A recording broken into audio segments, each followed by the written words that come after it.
Live from New York. It's the show that's been on UConn for decades. I hate this guy. Decades. What You a time. Duke. Thank you. Look. What do we like? What are we doing? Pick Duke. Why do we even have tape integrity? Are they? Why do we have? Well, I some of us don't. I Some of us have don't been have on take integrity. Duke for months. Everybody Duke. knows that.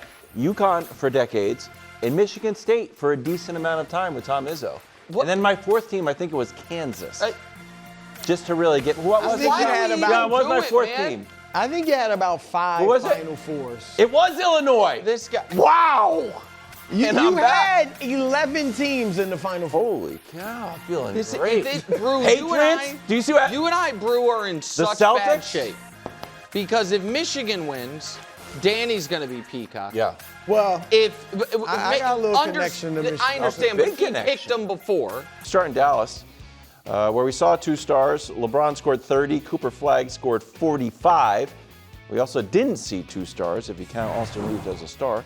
Luka's out. He's headed to Europe to rehab his hamstring.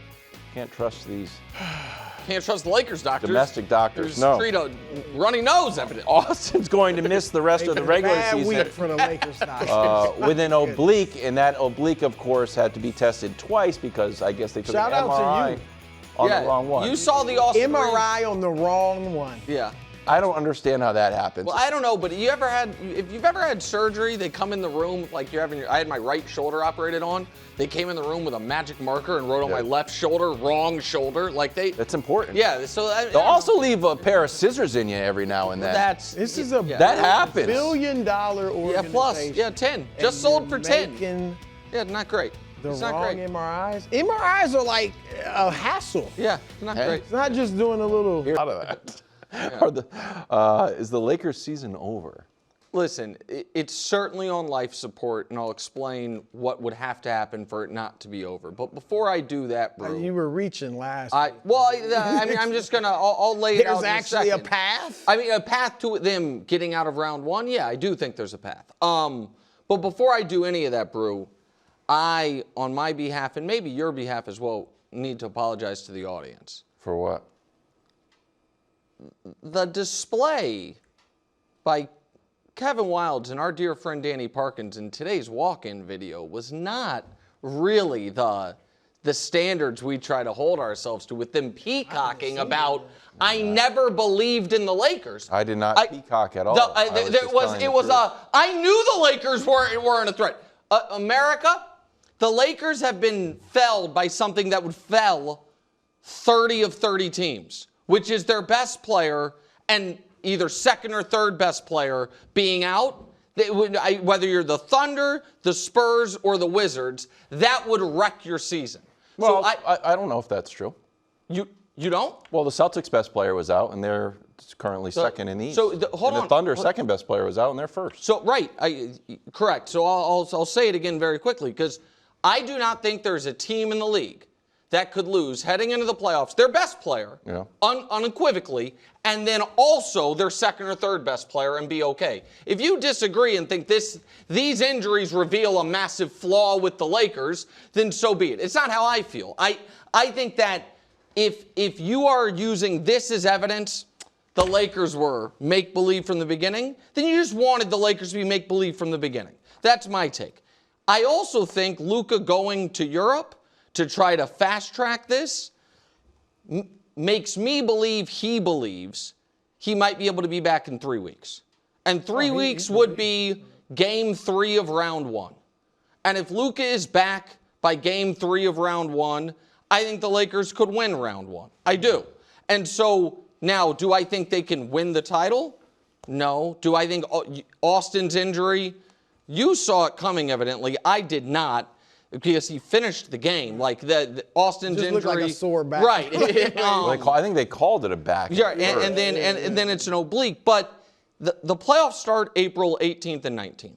Game 3 is that following weekend for most series, so that'd be April 25th or 26th. If Luka's back by then, I think the Lakers are very viable in round 1. But yeah, losing your best and third best player days before the playoffs typically wrecks team seasons, and I think that's what happened here. They're done. They're done.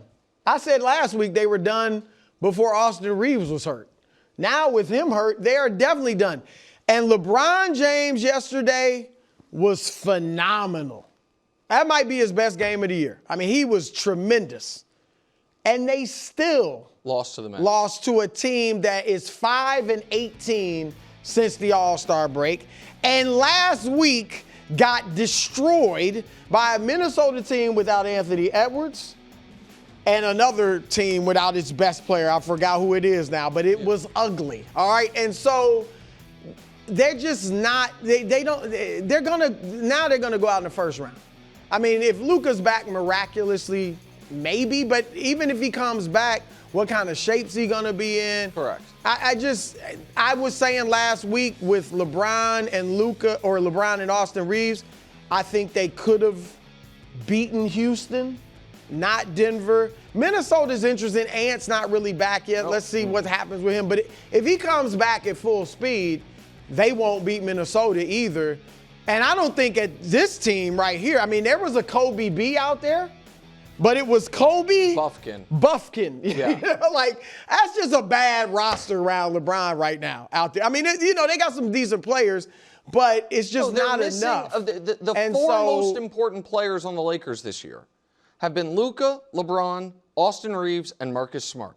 And three of them right now are injured. But you're talking about it like even, like if they were healthy, we just saw it against OKC. Now, I know Marcus Smart was missing, but I don't think he's worth 40 points. They were going to likely get beat anyway. No, but hold on. I guess OKC or San I don't Antonio know. or Denver, is the question we're asking here? Is the Lakers season over? That's what we're asking. No. I understand, but what I'm saying is, does that mean are the Lakers dead as winning the title, or does that mean are the Lakers, you know, basically de facto eliminated from the playoffs? I think the latter. Right. And so if the question is, can the Lakers win the title? Latter? The answer is no.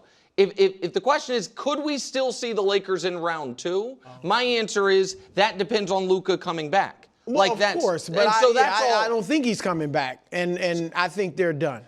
I think they're going out. I think Houston would beat them now. So Houston, listen. And they might fall. Look, they might meet OKC, San Antonio, or Denver. No. In the first. No, they could fall out of third. What? They can't fall past fifth, bro.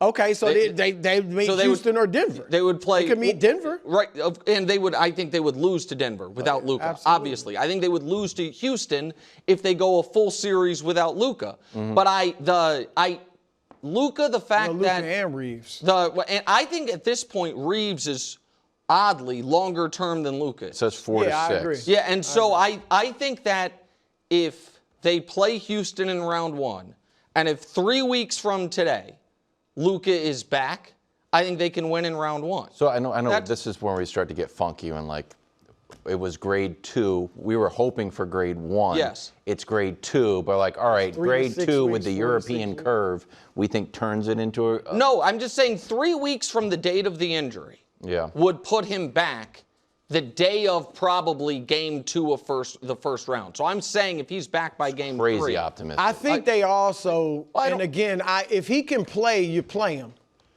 But they should not put him out there and he could rush him back. They should not rush him back. Luka Doncic is their future. They should not rush him back. I agree with all of that. And maybe I set the show off on the wrong tone to start with. I didn't mean to.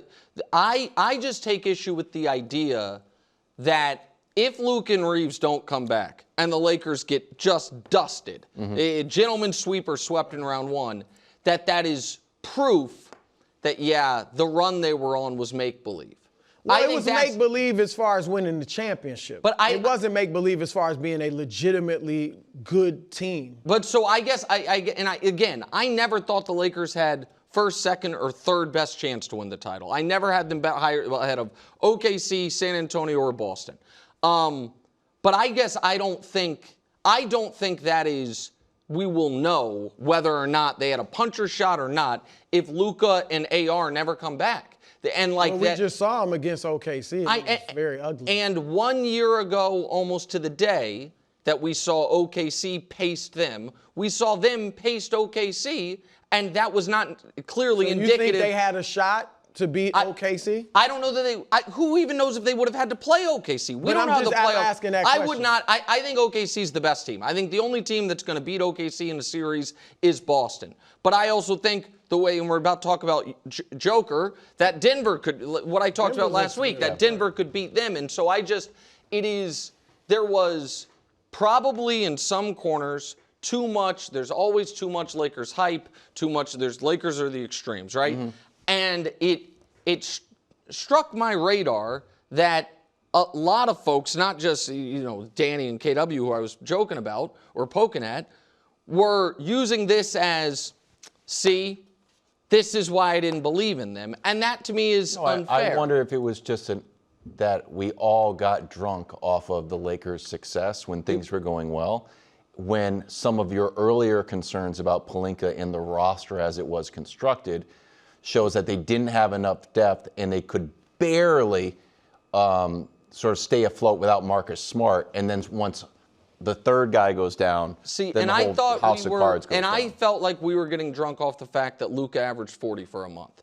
And that we have seen multiple times Luka Doncic carry flawed, imperfect rosters on deep playoff runs. Twice. We've seen that. And so that's that. And so to me, I agree with that. When that guy is then out for a month, I think the belief was not that all of a sudden, the Luke Kennard and LeBron's turning back the clock and Luke Kennard's going to be this. It was Luka was playing at such a high level and LeBron had found his role with Luka and AR. Mm-hmm. Now Luka and AR are gone. I just think we're not seeing what they could have been or what they would have been. They could have been a very good team. Maybe could have got to the conference finals. Yes. They couldn't have won the championship. I think that's probably true, but isn't that how you feel about Detroit? They got demolished in a huge game, and I get it. It's one regular season game.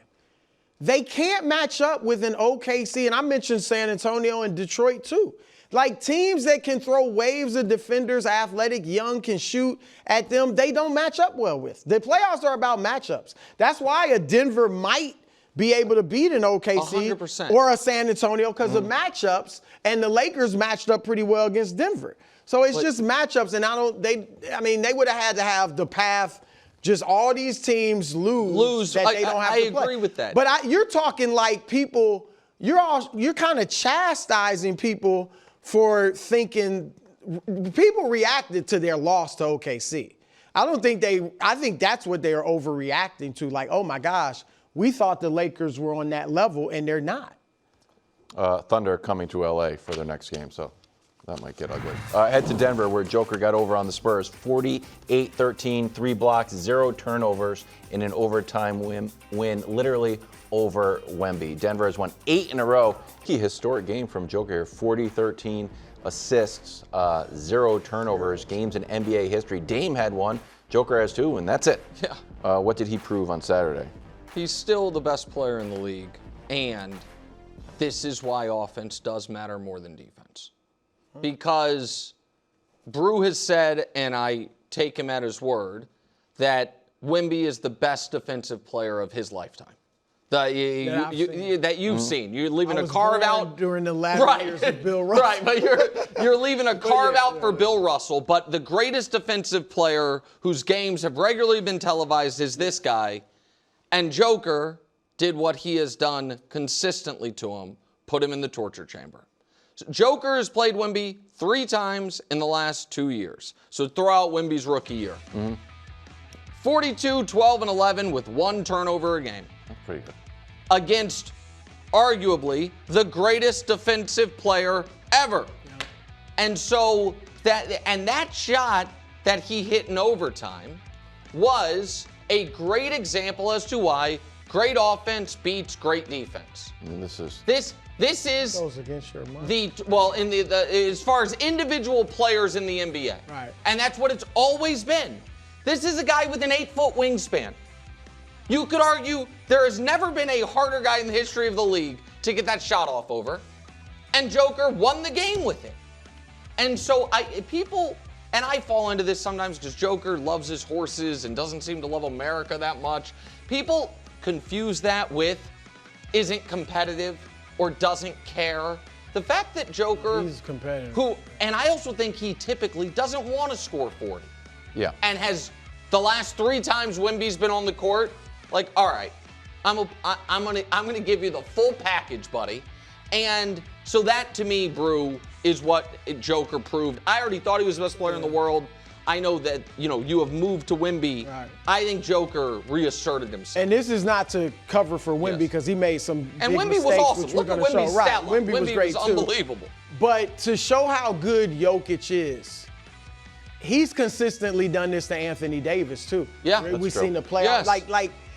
I'm so glad that we're seeing a Jokic and Luka to a degree like this, but because people, younger people look at a Larry Bird like, there's no way he could do that in today's NBA. He's a 7-foot Larry Bird. Like, the dude is just awesome. And like you said, I want to see 7 of these. Him and Wemby, that was a phenomenal game. Godzilla Mothra. I told you guys a month ago. Never really.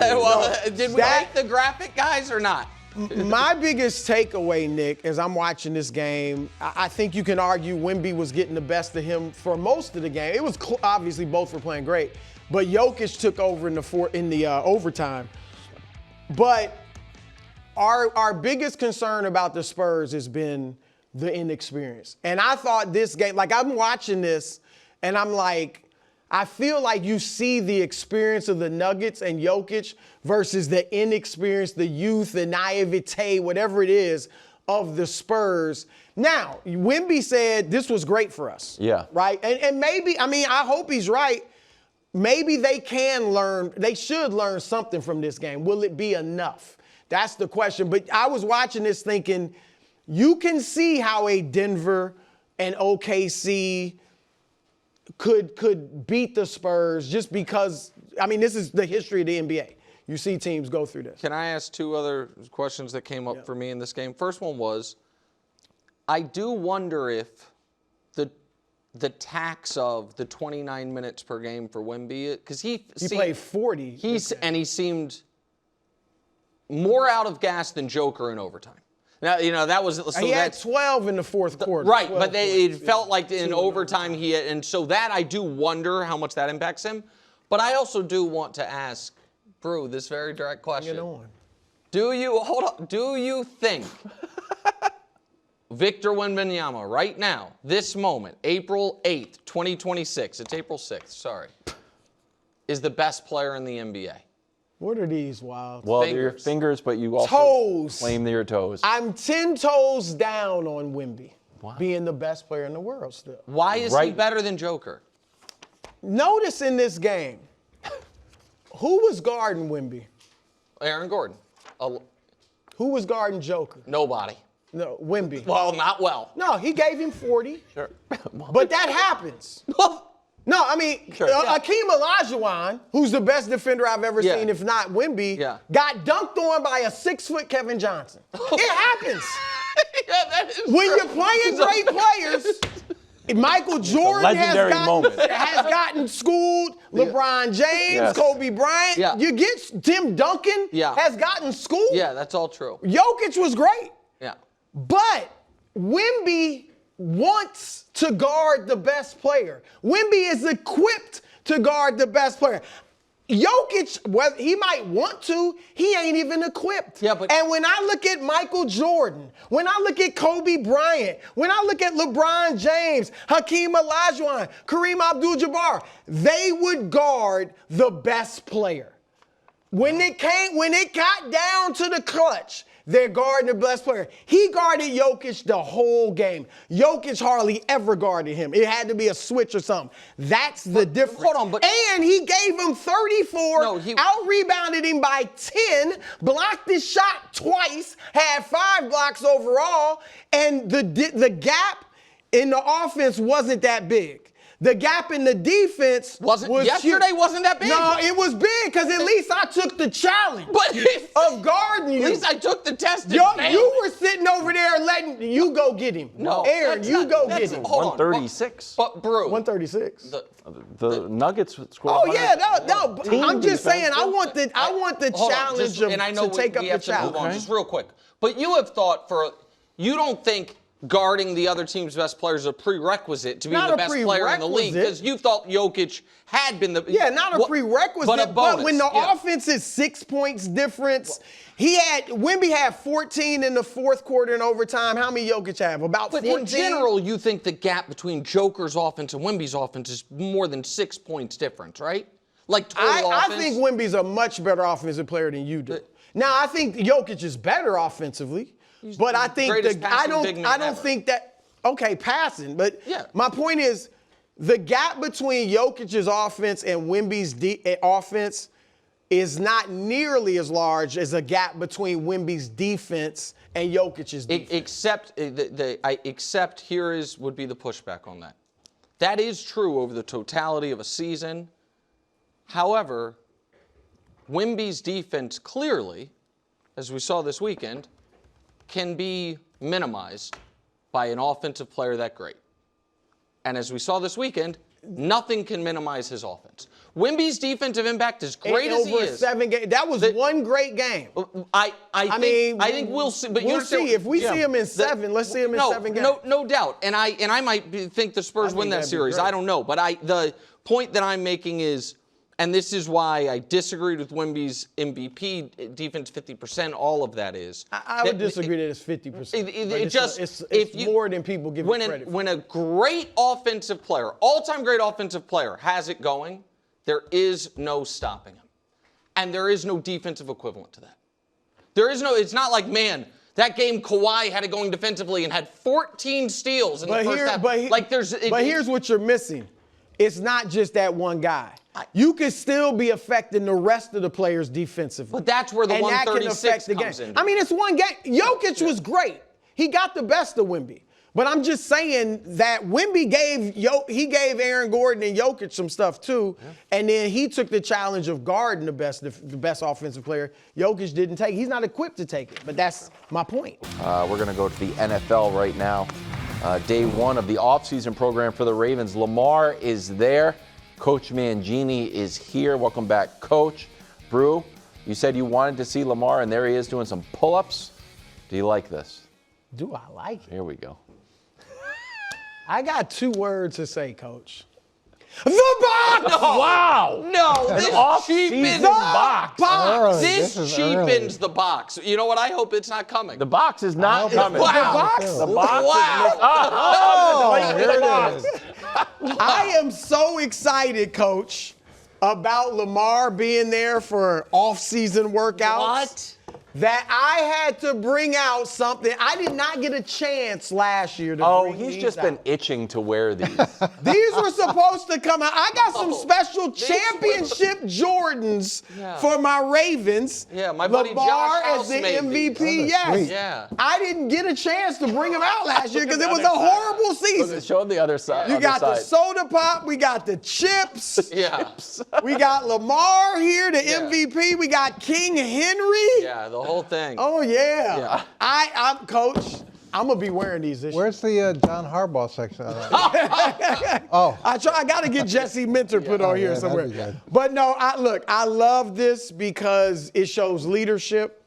It shows everybody you're bought into the new regime. And, I mean, I don't think they're practicing today, but you need to learn. You know, there's a new system he actually has to learn, too.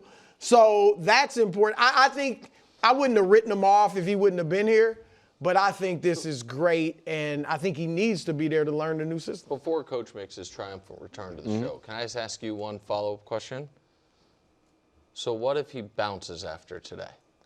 He showed that he's in step with the new leadership. Okay. I came to say hi to Jesse and get the playbook. And you don't want to be too available. I'm going home to study it. Yeah, okay. That's I'm right. going home to study it. So, yeah, I'm good. Go ahead. Yeah, I don't like it.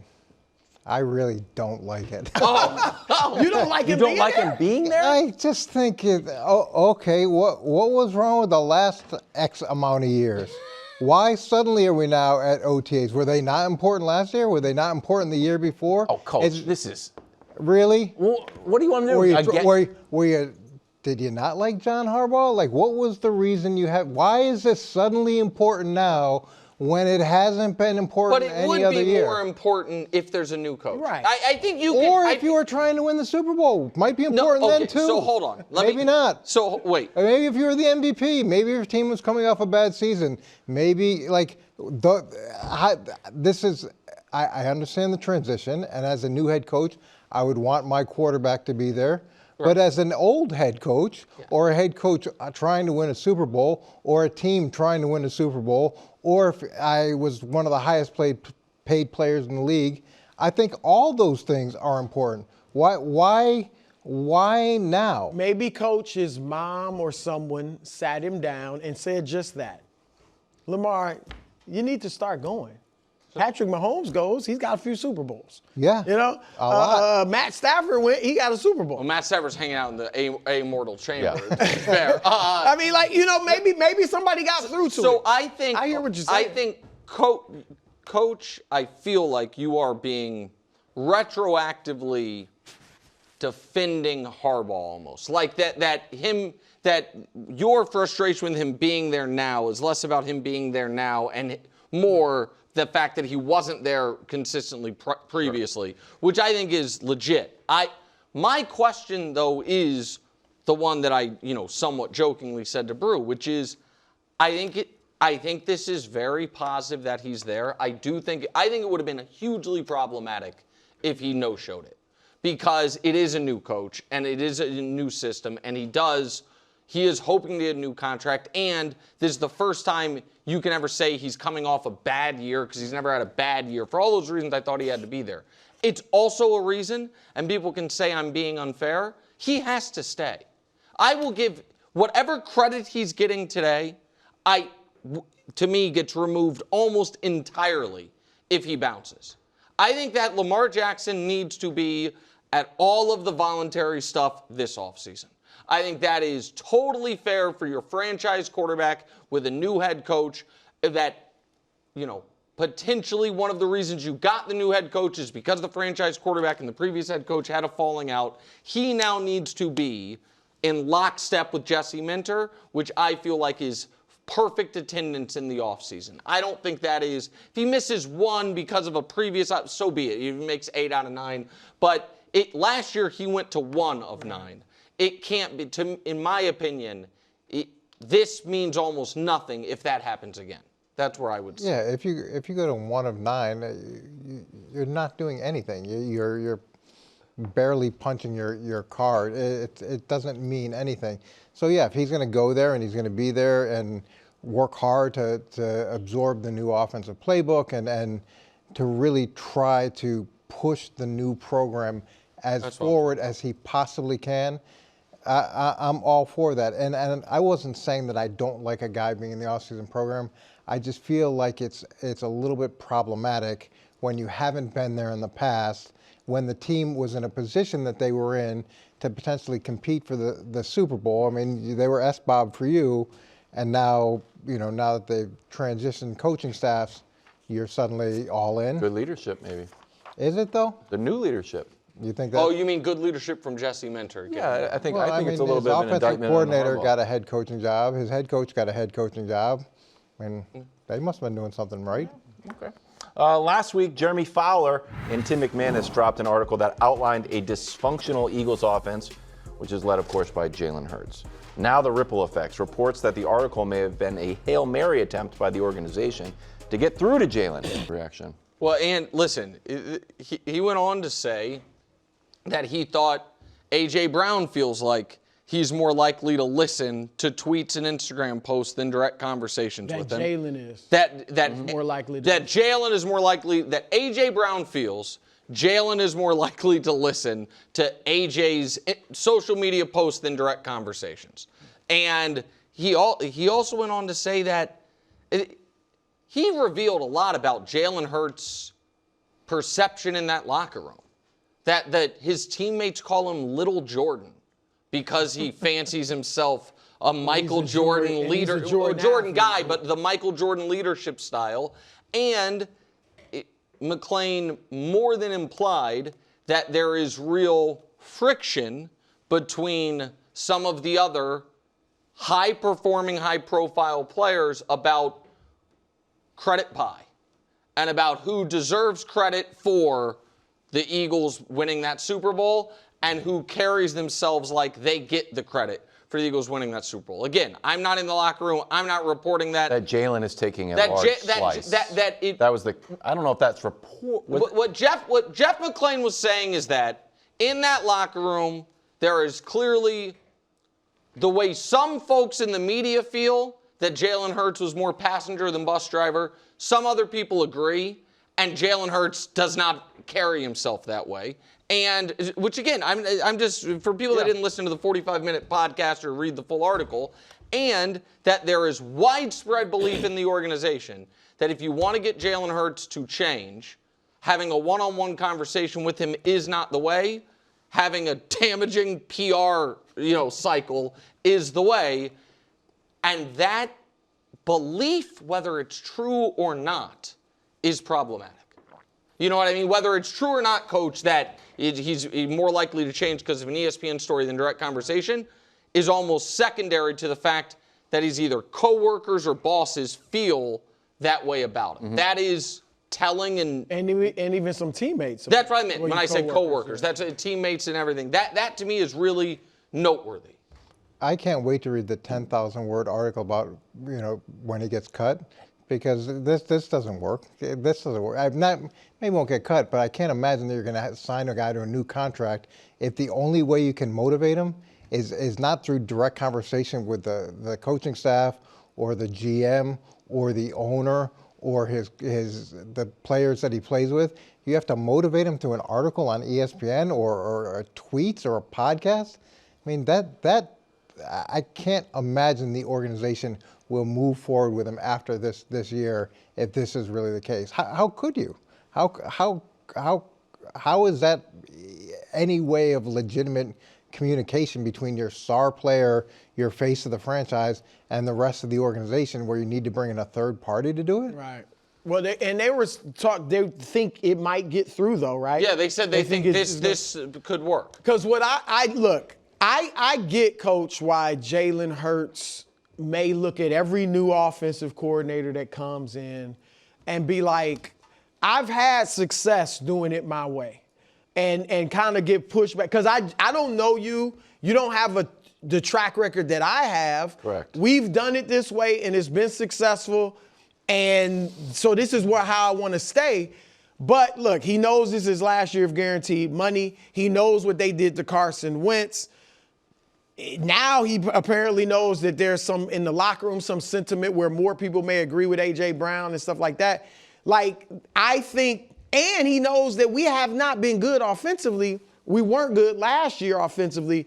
So I think he should be more open to making change. And Sean Mannion is going to want to make change. He's going to want to put him under center. But doesn't that make it even more unbelievable? If you're saying he knows all those things are true, but yet the only way they feel like that will actually resonate with them is if someone writes a negative article about him?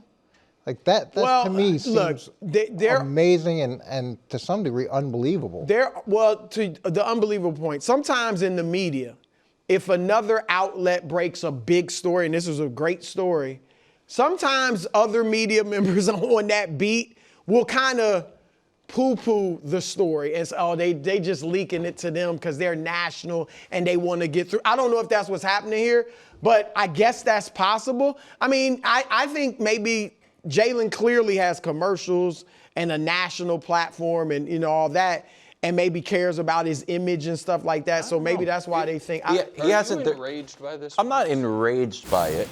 Thanks for watching. Subscribe here to get more from the show and to check out clips from other shows on FS1.